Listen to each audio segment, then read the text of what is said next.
Back on the Australian Fitness Podcast, we're heading up to sunny New South Wales today. Well, I hope it's sunny, and we've got Steve Willis on the line with us, the Commando. Now, Steve, believe it or not, was one of my very first guests. In fact, I did some looking back on the podcast, mate. You were here on episode 7. We're now at episode 51. Good afternoon. How are you, buddy? I'm well, thanks, Russ. Yourself? I'm very well. So, how about that? You were episode 7, and it's taken me 44 episodes to get you back on. I'm a bit rude, aren't I? Nah. Hey, mate, it would have taken me a lot longer to figure out that it was 44. Yeah, like a typical trainer. Is that again? Minus what? We're good at counting. We're good at counting to 10 and saying 2 more, aren't we? Yeah. What do you mean? We're already at 15. Nah, in my book, you're at 9. One more. One more. It never fails. Yeah. It never fails. Mate, it's good to talk to you. It's really good to see you again, and we're going to explore a little bit of the training stuff today. I just want to ask you straight out though. This is a question that I'm just curious about. But you spent, what was it, 7 or 8 years on The Biggest Loser. How many seasons did you do? I did 10 seasons. 10 seasons, right? Yeah. So from the second season, mate, it spanned over 10 years, from 2005 to 2015. So in that time, roughly, can you remember roughly how many people you actually trained individually? How many people went through the episodes and were part of Team Commando? Well, it was broken down, and we usually started out with the team, and the each season had an overarching name. So it might have been families, or remember we ran one actually in Victoria, where it was the town of Ararat. Yep. And it was about encouraging rural towns and the like to be a little more focused on their health and well-being. But to answer the question, how many? We'd start out with a team of 6 to 8. Mm-hmm. And then that would dwindle as people got eliminated. Mm-hmm. So what's that? Where there was 64 people. If you worked off 8 seasons, 10 seasons, 80 people, you'd start over the span of the life of Biggest Loser. And you'd get down to where you might only have, towards the end, 2 or 3, contestants left. Sometimes some of the trainers had no contestants left. Yeah. And then production would go, well, we're just going to take from here and we're just going to give over here. And it's like, oh, damn it, lost a contestant. But that's kind of, how it worked. The magic of television. Yeah, of course. My question, my lead up to this is, of all of those people you worked with, do you still have contact with any of them? Do you still know where they're at? Yeah? Do they still reach out to you? Do you still train some of them? No, I don't train any of them, just geographical or just due to, the locations that a lot of them live in Australia. But the last season that we did, the families, the Avale family, which is down your way in Victoria, they actually went on and bought a gym after, or bought into a gym, bought a CrossFit type gym, and got stuck in there. I talked to them, via social media, email, over the phone. There's one of the ladies that Shaz that I trained out of Ararat. She was in my team, Sharon, and we touch base from time to time. Another lady from the very first season that I did, Kimberly. Right. We converse from time to time. So it's and it's sporadic, just due to, I guess, time in and of itself. But I hear from people, here and there, they'll have a question about something, or this, their profile pops up, in a feed because of something else that you've viewed, and you cross paths. Actually, I didn't train, or she wasn't in my team, but Margie Cummins, who won a season a while back. I've she's constantly messaging on my social media, kind of commenting on things that I post. So yeah, it's kind of good. Yeah, and like anybody, mate, they all have their struggles. Yep. And that was one of the reasons why they were there in the first place. But they're just, I guess, doing the best that they can with what they learned from that, and life moving forward. Yeah, hopefully. I mean, I guess the thing you hope is that you've imparted enough wisdom and knowledge onto them so that they can start to become self-managing. That's really, I think I'm not sure who said it to me, but I remember when I first started out, someone said, if you can make yourself redundant as a trainer, then you've done a good job. Yeah, I agree with you. And that's something that, I took from my military days. And, I kind of went into the life of a PT and a trainer at the forefront of my mind was you want to get people to a place where they're self-actualizing. They can do this for themselves, or with a bit of motivation here and there and kind of touching base, off they go. But I think the lay of the land and just humanity and where it's at nowadays with our levels of physical activity and just so many plates spinning, your health and well-being isn't particularly at the top of the ladder. Well, for some people, mate, it's not anywhere near the top of the ladder. It's right at the very bottom. In fact, for some people, it's not even part of their daily thinking or lifestyle, and that's where the problem lies. It's those people that we've got to try and reach out to, isn't it? The ones that don't even consider the importance of it, don't pay attention to it, don't give any effort to it, and then one day they wake up, they're 55, and they've got some kind of serious health condition that could be life-threatening. I agree with you, but and there's so many great trainers, coaches, whatever it is we want to call ourselves, kind of in an industry, but preaching a certain message, and there's podcasts about it, and encouraging one another, and inspiring and mentoring and role models and all this wonderful stuff. But there isn't a real unified collective effort, and that's I don't know. That's something that maybe I'm a bit older now, and when conversing with someone like yourself, you ponder on, and it's like, what are some of the things that we can do collectively to, from a place of where, there's always self-interest, but where it's for the greater good, and it's one thing in a peer sense, with our age groups and brackets and everything like that. But it's the messaging, and what are the adults of the current era doing, and what is the messages that we're relaying to the youth? Yep. And the youth of the future, and the youth are actually more inactive than we ever were. Correct. And that's what I've got to actually. I've got to wear a couple of different hats, as do you. Sometimes you're a coach and a mentor and a trainer. Sometimes you're a father and a parent, and you're conscious of, I guess, presenting and providing a good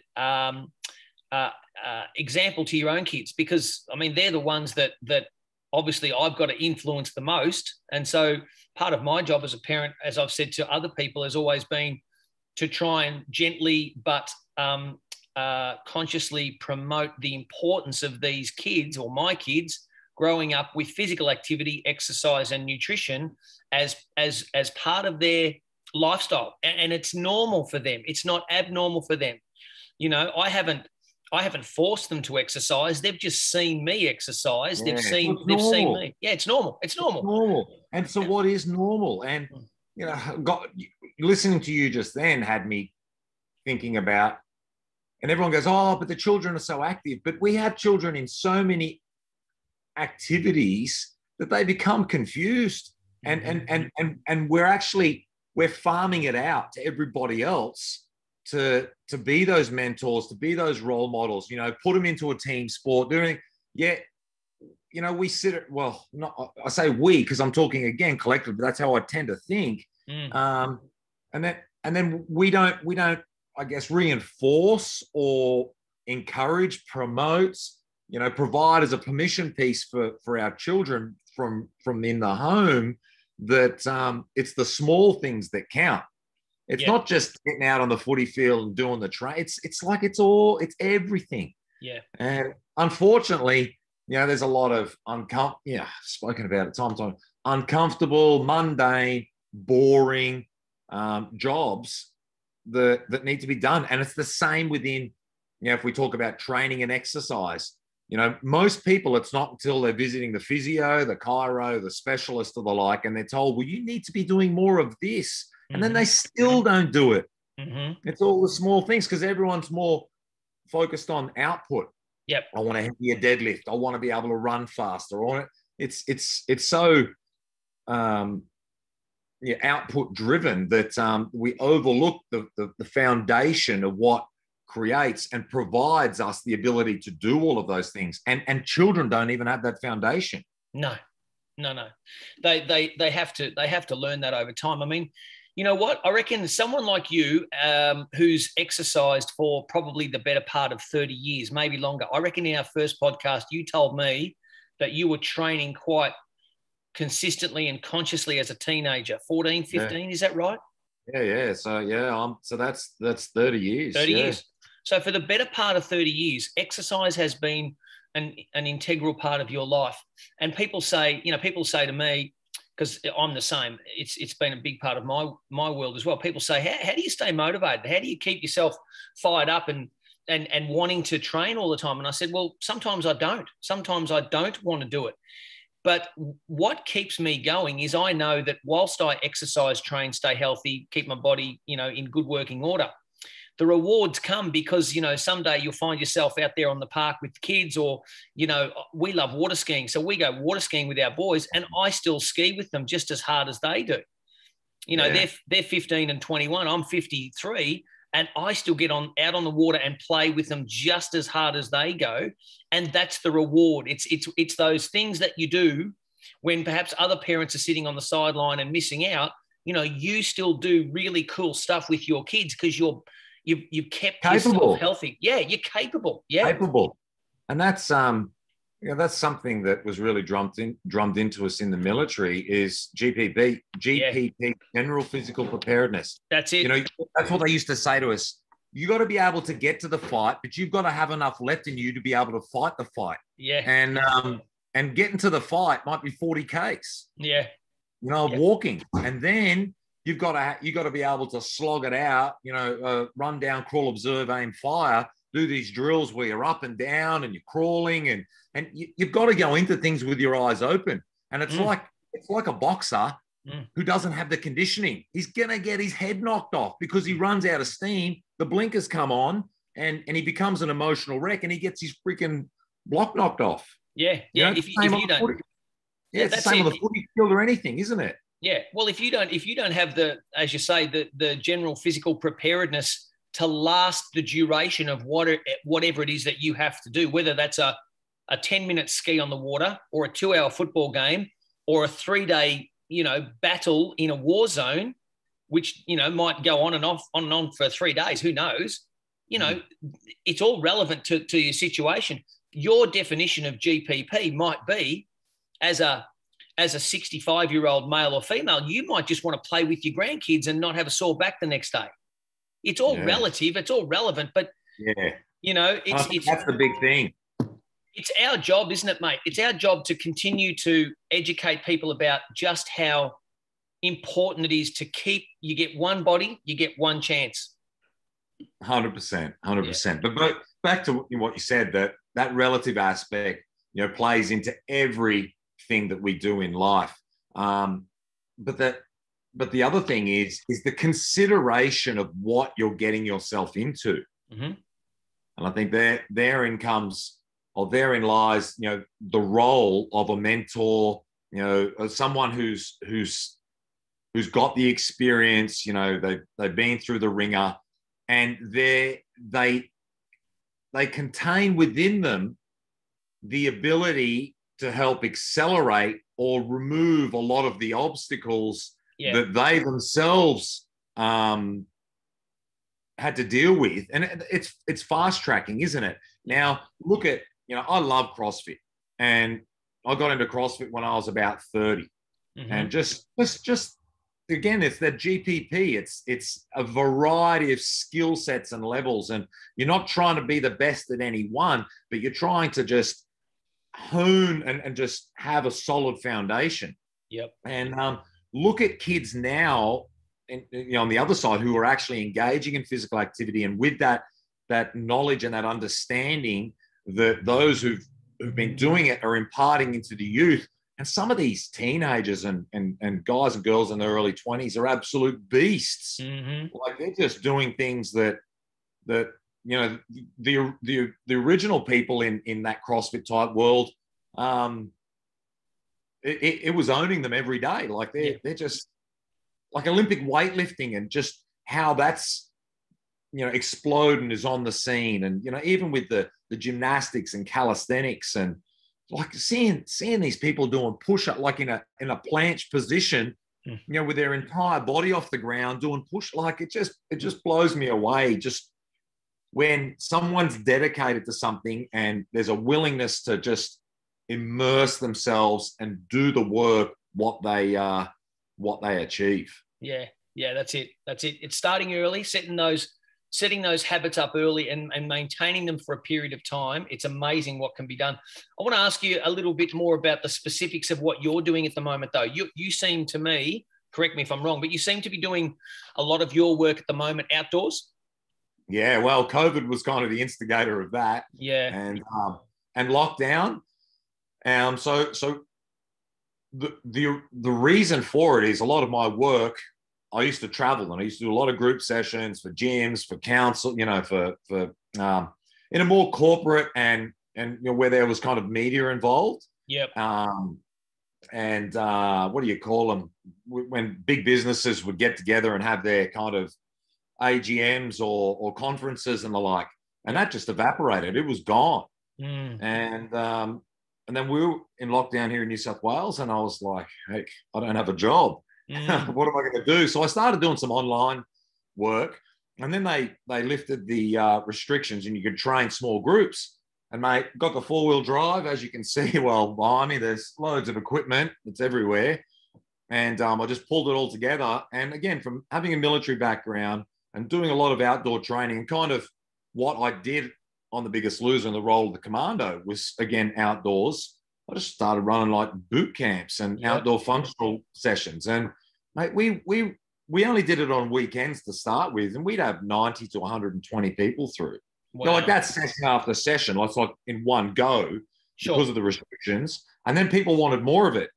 So I kind of went from doing everything that I've been doing and out there, and then COVID just axed that to grassroots, in front of people, kind of working your magic. And Get Commando Fit, that was kind of born in the online sense, is now a more face-to-face, group outdoor training sessions, which are not too different to what you would do indoors. It's just that we've got to lug the equipment around and set it up outside and deal with Mother Nature, whether that's a cold day, a rainy day, or it's hot, and you just got to be smart and heed the advice of Mother Nature. And you might want to, in your head, have the best intentions and be wanting to try and achieve something, and nature goes, not a chance today, sucker. And you've got to be okay with that.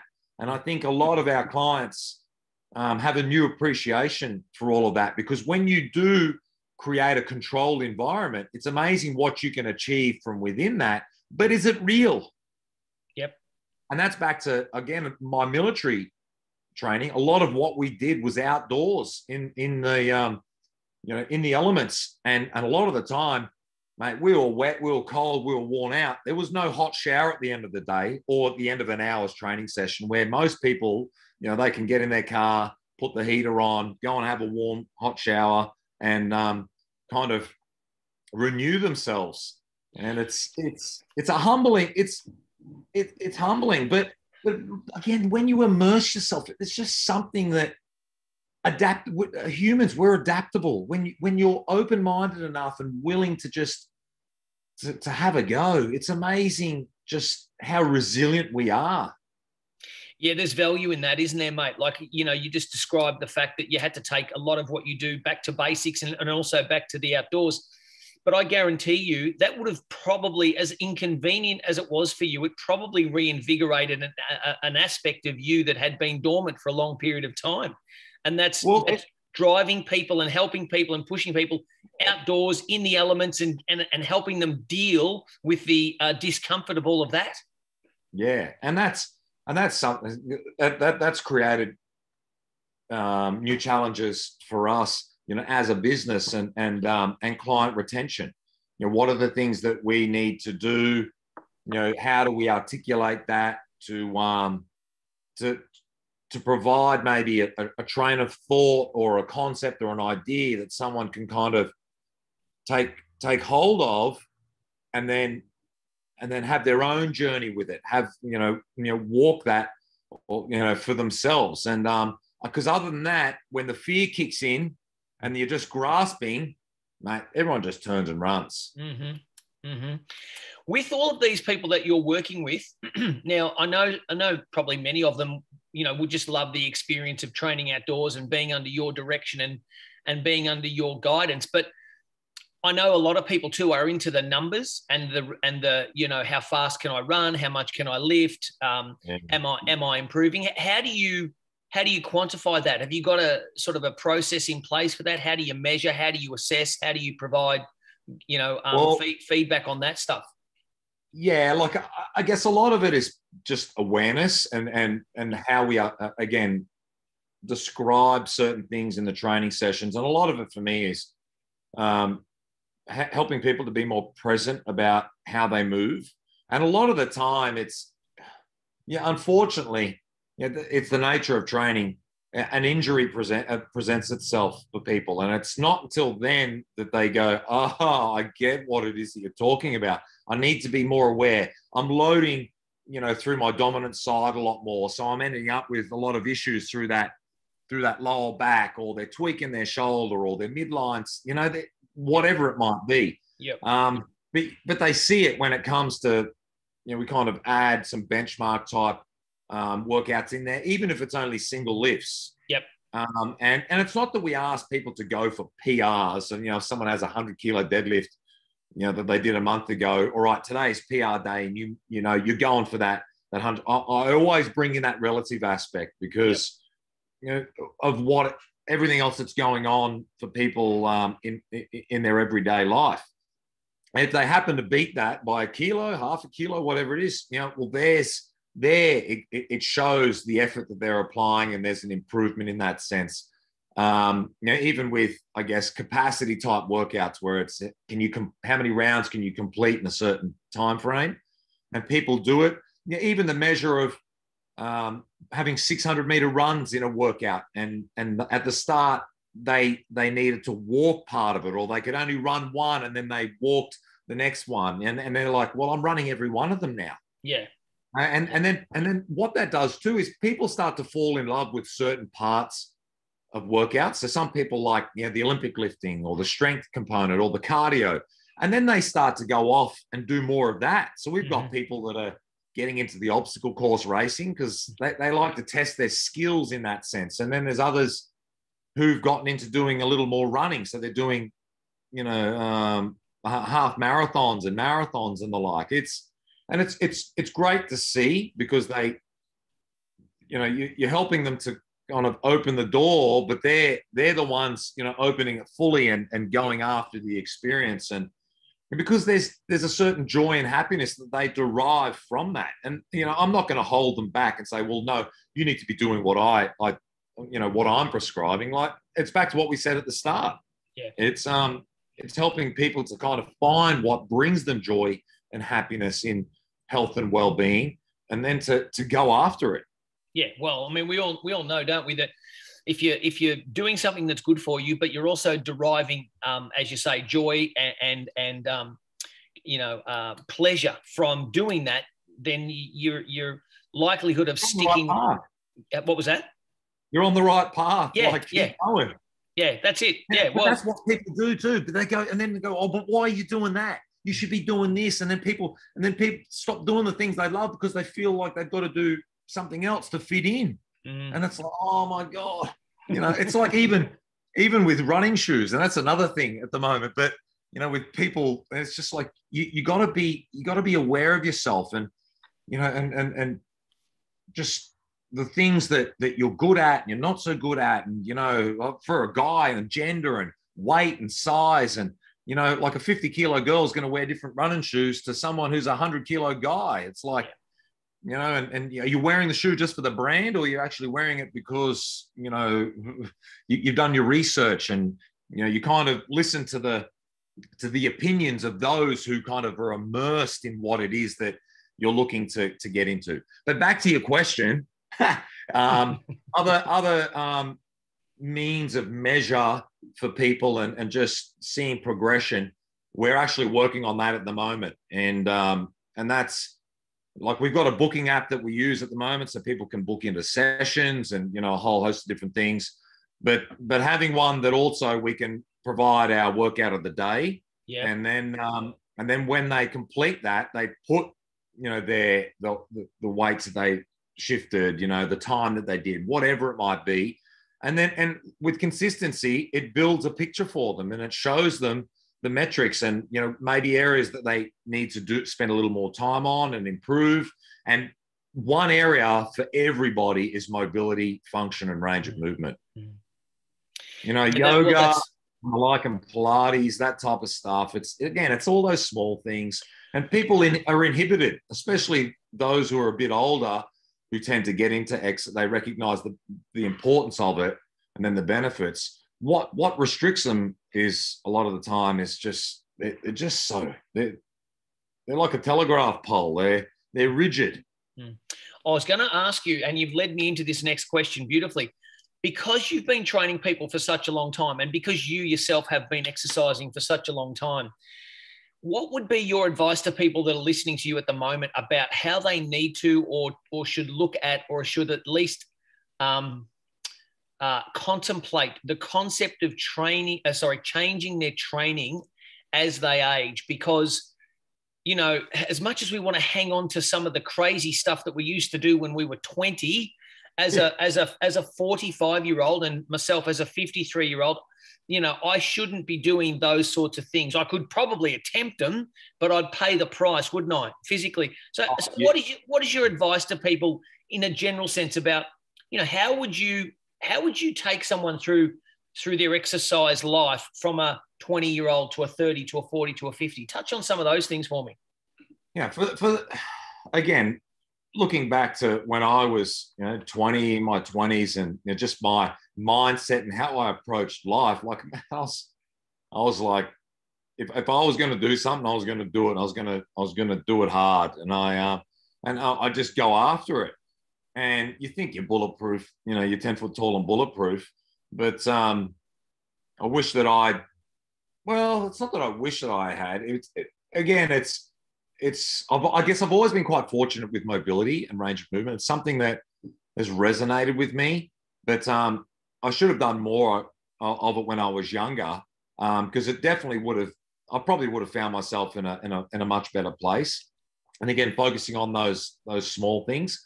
But as someone gets older, the guidance kind of steers towards those ranges of movement, mobility, and finding a rhythm and a flow.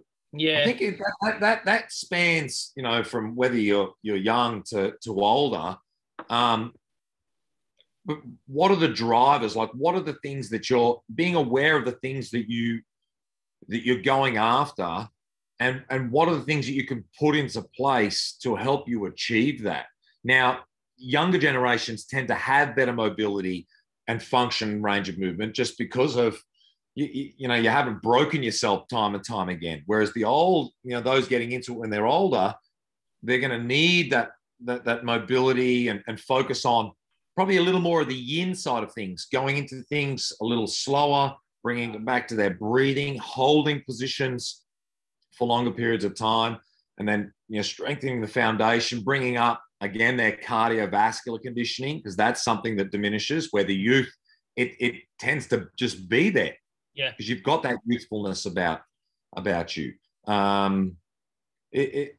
But again, it's different. It's different for everybody. Like I've seen some youngsters. It's just like, oh, you poor sucker. Like you really need to work on the mobility. And then some older people, it's like, wow, I'm jealous of your mobility. Yeah. But and you just got to go into it with your eyes open. You got to have that awareness and that mindfulness and be able to provide for them feedback that helps to promote them, even though you might be training a group collectively. Like my ability to even train people via the technology and online, I think is at a place now. Your ability to just observe and through your own experiences, the feeling, use maybe analogies and metaphors that resonate with people. Well, mate, you've watched a lot of people move over a long period of time, and it's impossible to not actually learn or almost absorb the ability of analyzing human movement. I mean, that's what you do. You analyze human movement. You understand how it should be and what it should look like. And, your skill is to take that person that's probably not moving as well as they can to moving better. And this is how this is the pathway that you need to follow to get there. I mean, that's what you learn from being a coach for 30 years. Exactly. Now, like in just some of the things that are like as of late that I've been contemplating, like what's a squat? We can talk about that in words and describe the principles, based through the concept and the theories. But there isn't such thing as a squat out there. Mm. So when you squat, you are a squat. Mm-hmm. So every fiber of your being, every cell in who you are becomes that squat, not just in your mind. Yep.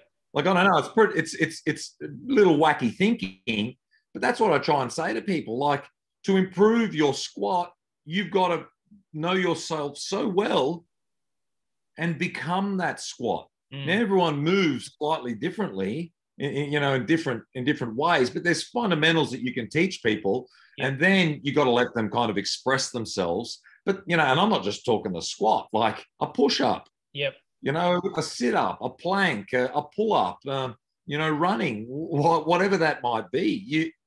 Because everything that we're talking about is contained in and amongst humanity. There's no other form or animal species out there trying to do what we do. Yeah. No, we move in our own particular. I mean, human movements have dominant human movement patterns. Yeah. And I think if you understand what we're meant to be, how we're meant to move as humans, then you pretty much have got your exercise prescription right there in front of you. You don't need to look too far outside of that. The problem is that as we've evolved, as our society has evolved, we've and as technology has evolved, so has our requirement for movement has decreased. We don't need to move as much, unfortunately, as we once used to. I love when people talk about the human being as a hunter and collector, literally having to live off the land and hunt animals and so forth. I was listening to a Joe Rogan podcast the other day, and he was talking to his guest about the fact that a lot of tribes talked about the skill of hunting through submission. And that was basically when they identified an animal that they wanted to kill, they just would literally chase it across the plains for 2 or 3 days, 4 or 5 days, because eventually the animal will fatigue and submit, whereas humans don't. We tend to, we'll keep pushing. But at some point, animals will just go, I'm done. I'm lying down. If you're gonna get me, well, you're gonna get me. That's our will, isn't it? That's something that's innate in our being, and I guess our ability to draw reason to our efforts. Yeah. But I think that in and of itself, though, can be a friction point for a lot of people. and that those friction points are create justification and excuses. Mm-hmm. Right. Okay. We use our will almost in a counterintuitive, manner, or we use it against ourselves. Yeah. Yep. We self-sabotage, don't we? Yeah. Very common. Very common. But then that's why a lot of people will train and exercise in the first place. They'll use those negative thought processes and the emotion that's born of that to be the driver. Yeah. And that's we speak about that last time, but that's how I used to run, or how I used to do majority of things in life. Yeah, you did touch on that a little bit. Yeah, but it wears you out. Yeah, doesn't it? Yeah, it's exhausting, mate. Like why? I don't want to train because I'm angry. You know, like, and sometimes, even to this day, certain things in life will frustrate me, and I'm jumping out of my own skin. Being me is difficult. So I'll come into the garage, or I'll go for a run, or do something to just calm it all down. You know what I mean? Like, but I've also found doing yoga, meditating, just sitting and being with myself, very replenishing as well. It's like eating a good meal, but it's recognizing those things within yourself. Like, I remember talking a while back, because if you look at the statistics, Monday, Tuesday, Wednesdays in gyms used to be the big days, because people would have big weekends, they'd blow out, they'd have their cheat day, they feel like shit, and then they feel guilty, and then they go into the gym with that guilt, with that self-loathing, with that resentment, with that anger towards themselves, and beat the bejeebers out of themselves. Man, that's only sustainable for so long. Then what's the point? Yeah, but you know what? It still happens, mate. It still happens. I mean, I've got a health club, and that still happens. People openly admit it. They come in on Monday night, and the gym's thumping and pumping, and I'm like, you're in for a big session. They go, yeah, I had a big weekend, mate. I've got to work this off. I've had a massive weekend. And we all know that Mondays is National Bench Press Day too, don't we? Hey? Yeah, actually, I think it's International Bench Press Day, Mondays. But I think with time, and a lot of people, they go through this. What do they say? The path is through. You've got to have those experiences, but I guess you've also got to know yourself well enough, those reasons for engaging with certain things, and over time, you tap into a different way of being, and your reasons for doing things, and I guess that goes back to what we said a little bit earlier about training youngsters to people kind of in that 30s and 40s to the older population. That 40s, 50s older, they've lived enough life to go, man, I don't need to beat the bejeebers out of myself any longer. Like, I've done all of that. Like, I recognize that, just being there for my family, being there for the community, and engaging with activity in a way that it helps me to feel good about myself, to be able to show up and do other activities, and just be okay in my own skin. Yeah. I was going to ask you what your thoughts are on why you think some people, and I think you've kind of touched on this, but we might just tap into it a bit more.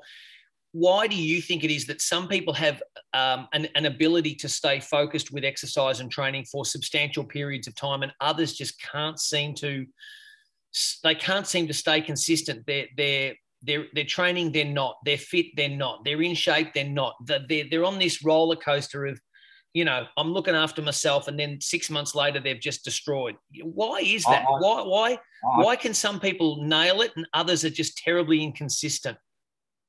I think a lot of it stems back to childhood, much like anything. It's the circles the environments that they grew up in, and it was encouraged of them. They saw maybe their parents and family members and those circles involved in activities, and it was kind of embedded.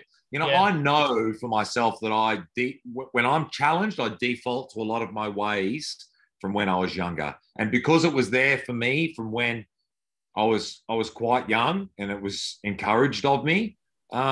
That's why I've been able to maintain it and be consistent. To be any other way it's an agitator.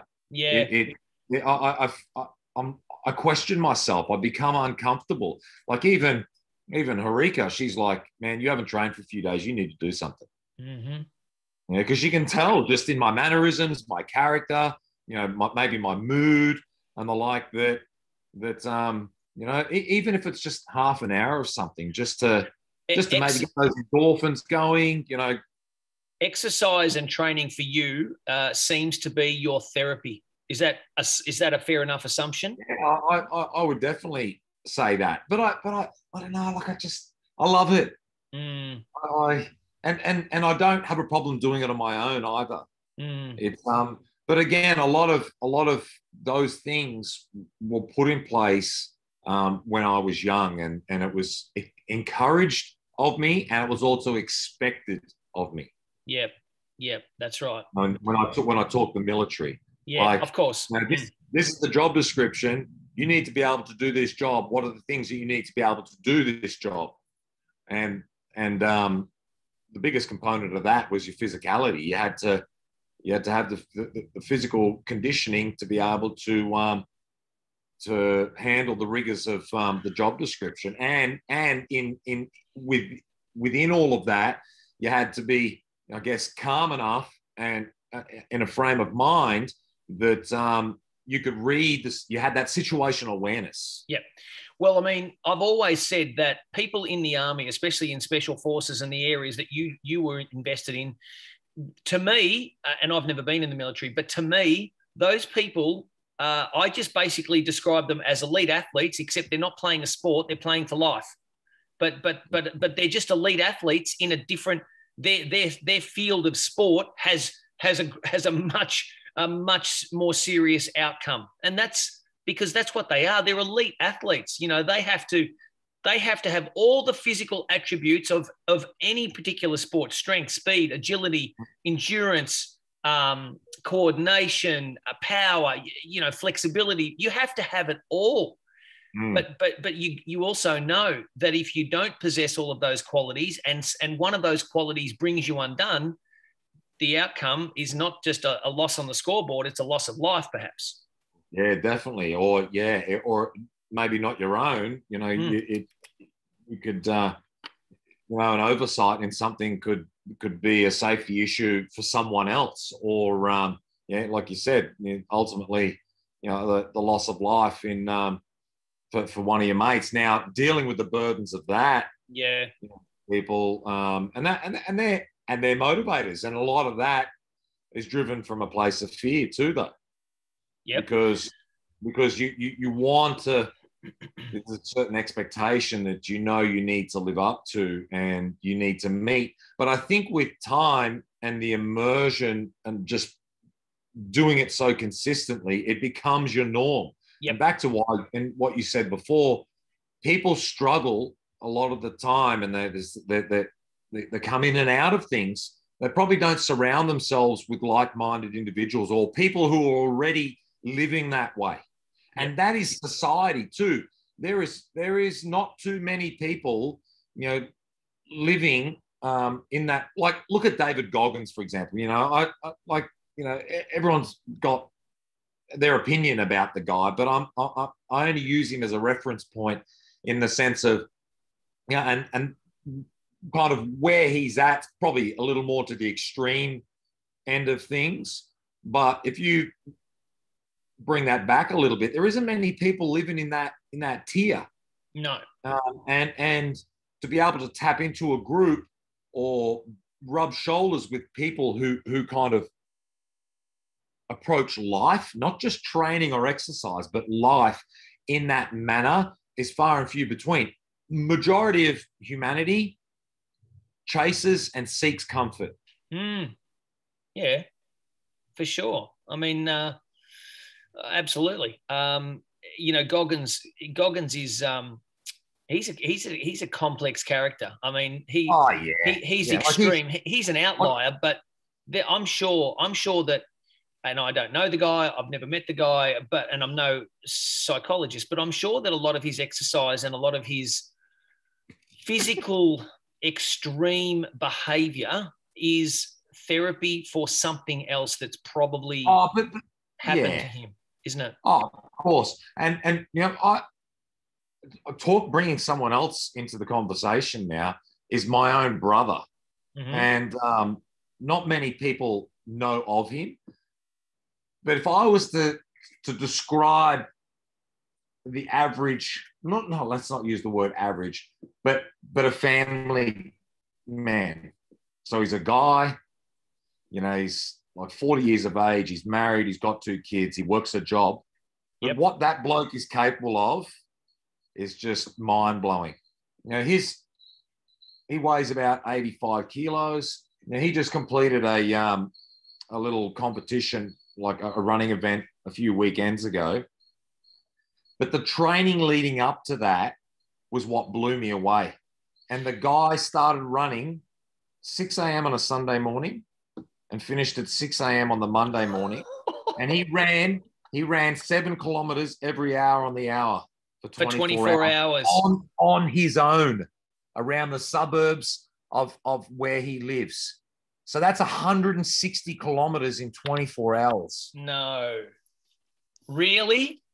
Thereabouts. Wow. So he's with no support, no one there to pat him on the shoulder, to motivate him, to pump him up, to say, come on, man, keep going. You know, let alone doing that in a race where you're racing against other people, there's other factors that drive you. All he was doing was preparing himself for the race. Now, and that's where most people fall over. They're not willing to do the planning and the preparation. And in the Army, we had what they call the 7 Ps: prior preparation and planning, or prior planning and preparation prevents piss poor performance. Yep. So just to touch on that.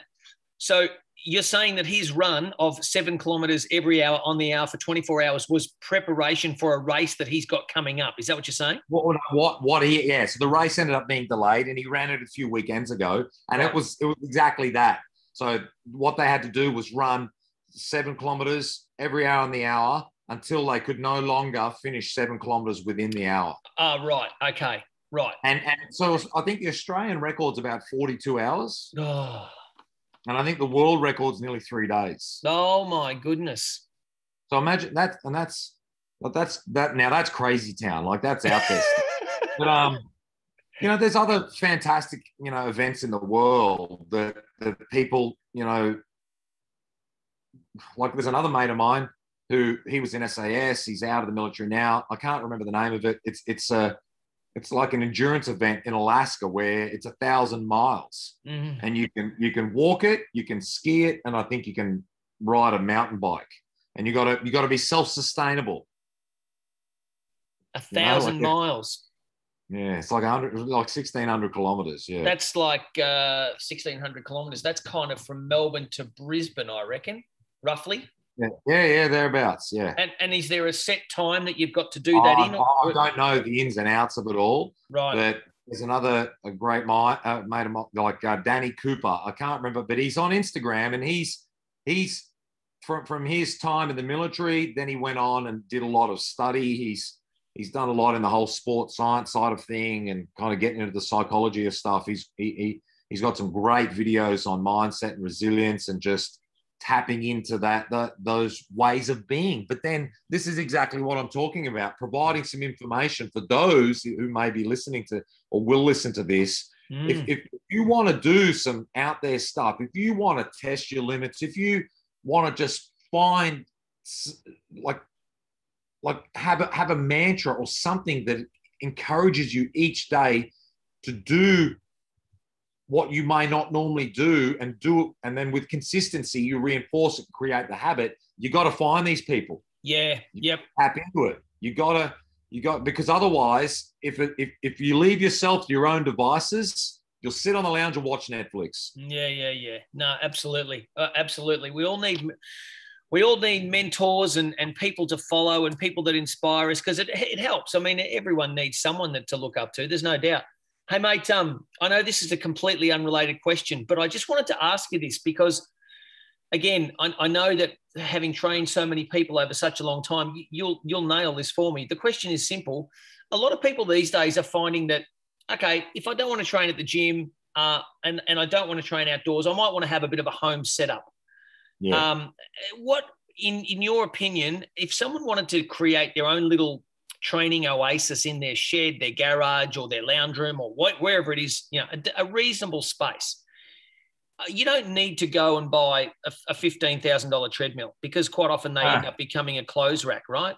Yeah. What pieces of equipment, let's say 3 to 5 pieces of equipment, would you advise people to purchase that would allow them to train for a variety of physical qualities? Yeah. What's your go-tos? So definitely in the strength side of things, and it's not going to cost you too much. Some hexagonal dumbbells. Yep. As he points to them right there. Look at them all. Yep.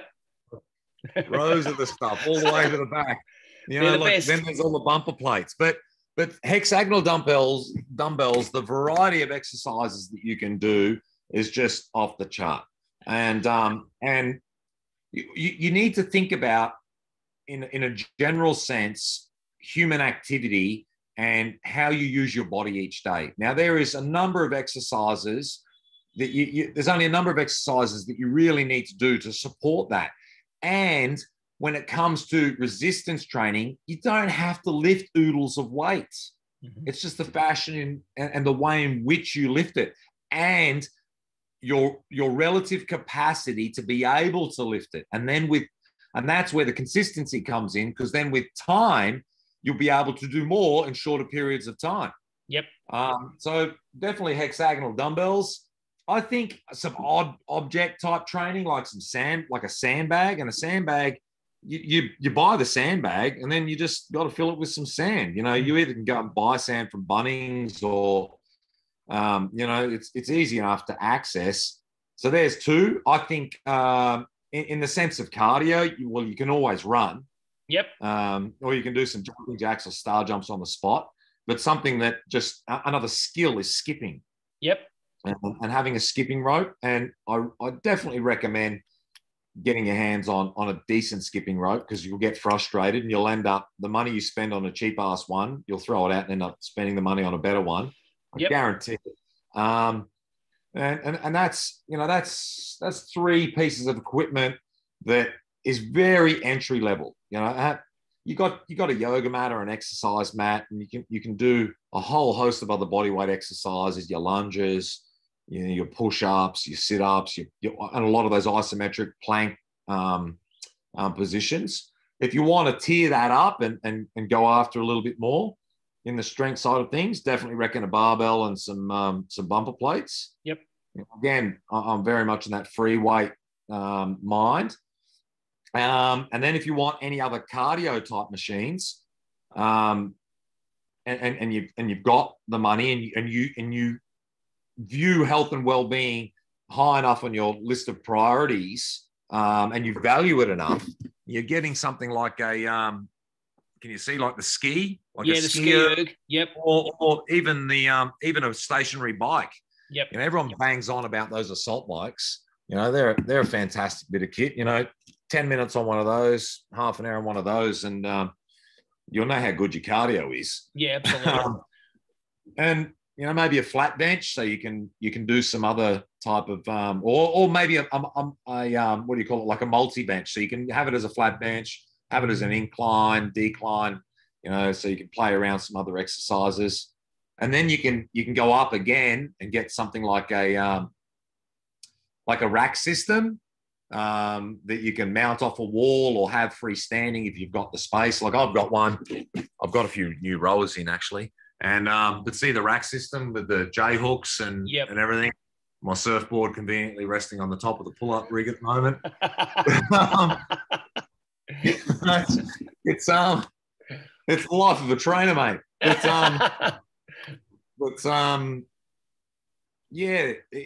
It doesn't need to be super expensive. And those pieces of concept to kit are nowhere near the cost of a fancy treadmill. And those things, if you look after them, they'll look after you. Yeah. Yep. Well, what you've talked about there, as you said, is not expensive, very accessible, very, very small footprint. They don't take up a lot of space. They're stackable, they're rackable. You know, you could probably get yourself into a decent home setup for less than $400, $500. And then if you're looking at ski ergs and bikes and so forth, well, that's going to blow it out to maybe a couple of grand, $3,000 or something like that. Yeah. But you'll have a lot of those things. They'll last you. Oh, they'll last you years. Of course.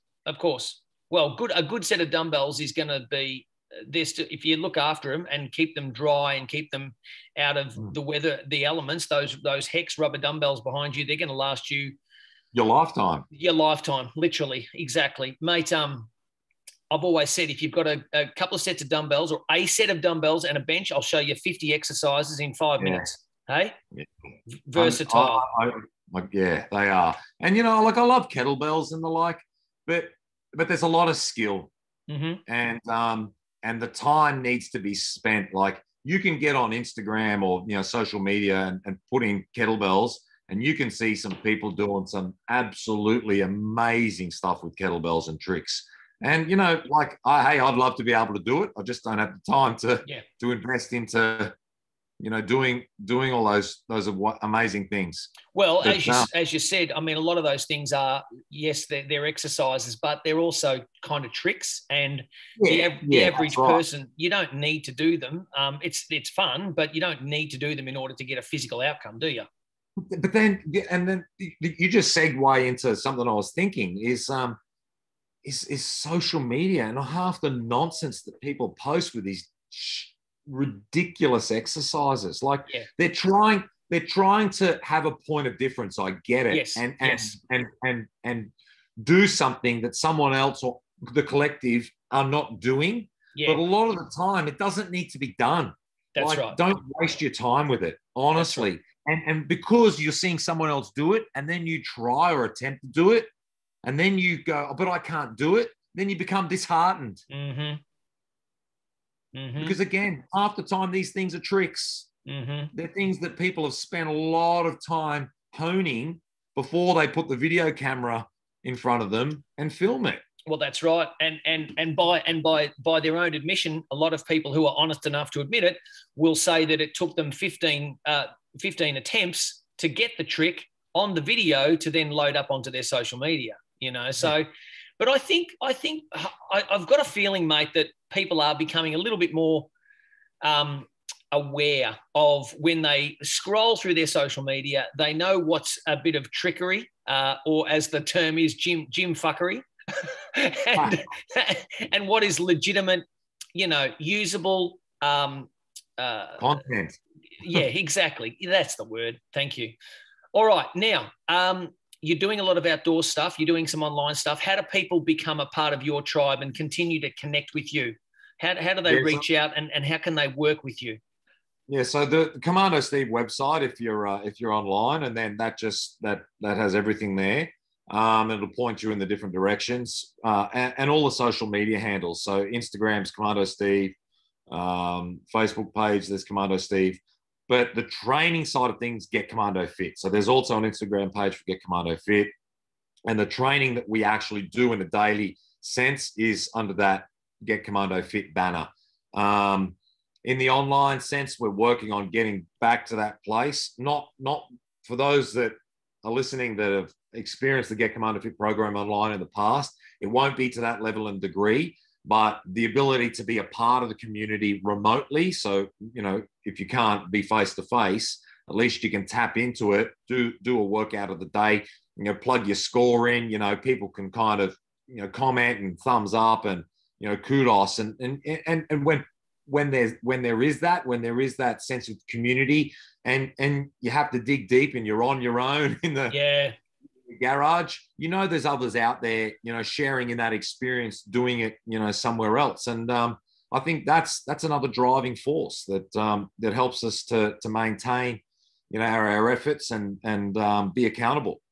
Mate, there's no doubt that people love being part of a group, a tribe and a community. They love that togetherness. And I think that's even become more apparent over the last 6, 12, 14 months. What about the face-to-face stuff? Are people still able to work with you there, or are your numbers capped out? What's the situation there? No, people can still train with us. We run 5 sessions a day, Monday to Friday, and 2 on a Saturday, 2 on a Sunday. There's myself and a few other trainers, and we've got a couple of different locations. Working on other things, and I'd love to get like a bit of an affiliate program up and running. Where other gyms could complement their existing training program with what it is that we do if they don't do something already. Yep. Or come and actually do the sessions with us, which I know can be challenging. I've got one young guy who actually wants to get into being a trainer. He drives, so we're kind of on the other side of Castle Hill, and he drives from the Central Coast every day, 7 days a week to come and train with us. He drives at least an hour each way. Wow, that's impressive. That's commitment. Yeah, but what he's done is just phenomenal. Actually, I did a post. Well, I did a post just today with him in my stories. Like, he's in the full extension phase of the snatch. So, he's up on his toes, the knees extended, the hips open. He's in that shrug position, ready to kind of pull under the bar. It looks, just like his handle, Changi in full flight. It just, nice. I love that stuff. Like it puts a smile on your face. Yeah, it does, mate. Excellent. Once again, really good to chat to you. Insightful, honest. You always speak from a place of service and support. I appreciate that. It's been great, and thank you again for giving up your time. I hope that people continue to watch you with interest, because you've been a part of this scene for such a long time, and there's a lot that people can learn from you. So once again, man, appreciate it. Thank you very much. Thanks, Russ. Thanks, everybody. Take care. Take care, mate.